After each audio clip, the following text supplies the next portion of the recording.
लड़की अपने बालों में कंघी कर रही है, लेकिन उसके बाल इतने लंबे हैं कि वह घर के एक छोर से दूसरे छोर तक भी कंघी कर सकती है। जन्म के बाद से उसने कभी अपने बाल नहीं कटवाए हैं और उसके बाल इतने लंबे हैं कि वह घर में 8 बार घूम सकती है और वह हर बार अपने बाल धोते समय 18 बोतल शैम्पू का उपयोग करती है। हालांकि यह परेशानी भरा है, लेकिन इसके कई उपयोग हैं। न केवल इसका उपयोग लिफ्ट के रूप में किया जा सकता है, बल्कि इसका उपयोग हवाई योग के लिए भी किया जा सकता है।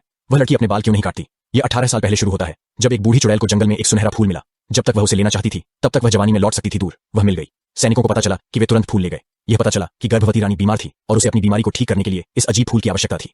अंत में रानी सफलतापूर्वक ठीक हो गई और उसने एक बच्चे को जन्म दिया। राजकुमारी को फूल की जादुई शक्ति विरासत में मिली थी और चुड़ैल एक बाल काटना चाहती थी जो आपको हमेशा जवान रखता है, लेकिन कटते ही यह अपनी जादुई शक्ति खो देता है। इसलिए चुड़ैल केवल अपने छोटे पति को ही जोड़ सकती है। प्रभु ने उसे साथ ले लिया और उसकी मां के नाम पर उसका पालन पोषण किया।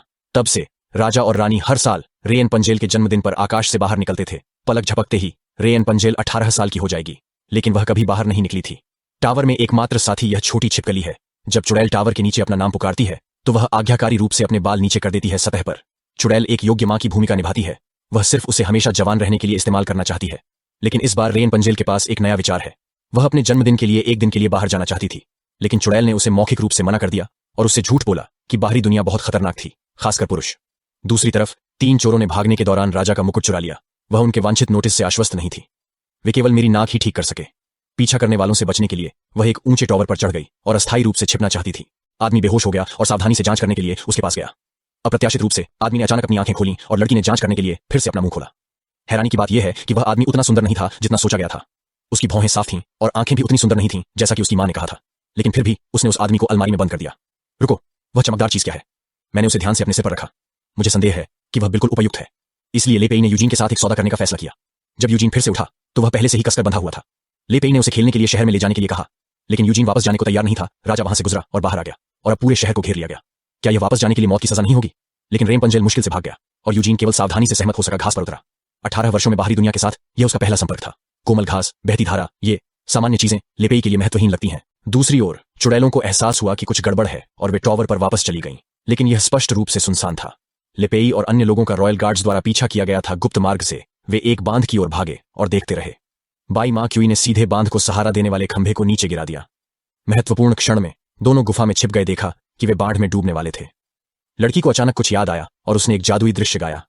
ऐसा हुआ कि उन्होंने प्रकाश स्रोत का पीछा किया और रेन पंजेल भी सफलतापूर्वक बच गई। यूजीन के घावों को ठीक करने के लिए जादू।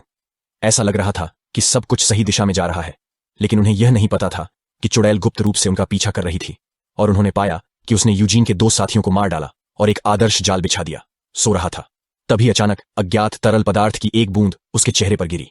जब उसने आंखें खोली तो देखा कि एक सफेद घोड़ा बहुत गुस्से में दिख रहा था। जब वह नींद से जागा तो रेन पंजेल ने उसे घूर कर देखा।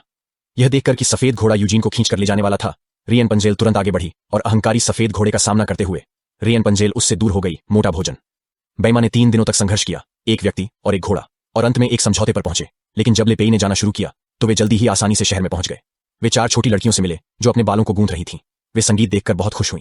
छोटी लड़की के सावधानीपूर्वक डिजाइन के बाद ले पेयर को जल्द ही एक सुंदर छोटी में गूंथ दिया गया।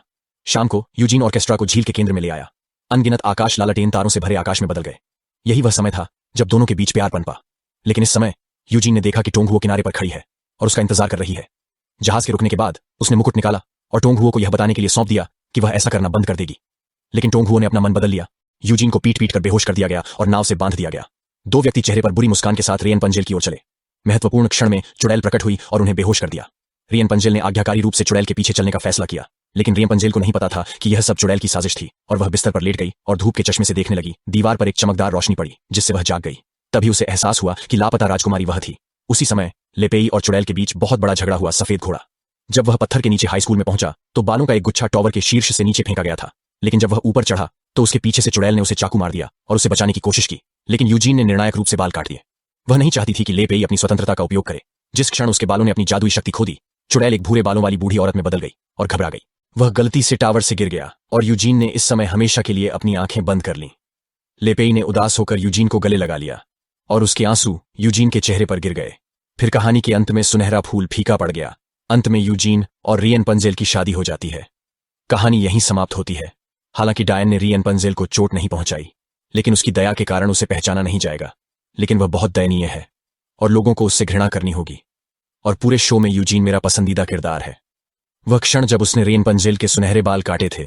रेन पंजेल की 18 साल की बेड़ियां तोड़ने के लिए धन्यवाद। अब उसके पास एकमात्र खजाना नहीं है, रेनपंजेल को अपने जीवन से एक पूरी दुनिया दी। रेनपंजेल अब किसी की सहायक नहीं है।